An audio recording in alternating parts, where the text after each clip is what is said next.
तर जरांगेंच्या आंदोलनावरून आंबेडकरांची भूमिका चर्चेत आली आहे। आधी ज्यांचा अधिकार त्यांना ओबीसी आरक्षण मिळण्याची भूमिका त्यांनी घेतली, नंतर मात्र आरक्षणासाठी जरांगेंना वेगळं ताट घेण्याचा ओबीसी मंचावरनं त्यांनी सल्ला दिला।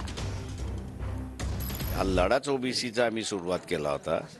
ओपडसोट येतात, काही बोलतात, समाजामध्ये भांडणं लावतात, हे काही योग्य आहे असं मी मानत नाही। आम्ही 80 साली हा लढा सुरुवात केला मंडल कमिशन पासून।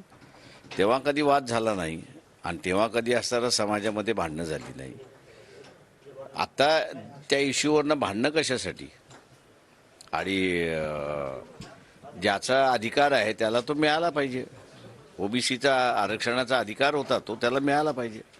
त्या जरांगे पाटलाच्या निमित्तानं असणारं नवीन नेतृत्व येणार असेल तर त्याला आपण असणारं स्वागत केलं पाहिजे, पण त्याला असणारं सांगितलं पाहिजे, बाबा रे आमच्या ताटामध्ये येऊ नको।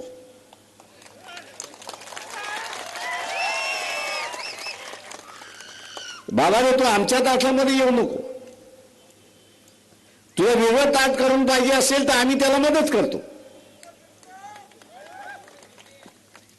तुला वेगळं ताट करून पाहिजे असेल तर आम्ही तुला मदत करतो, पण आमच्या ताटामध्ये येऊ नको।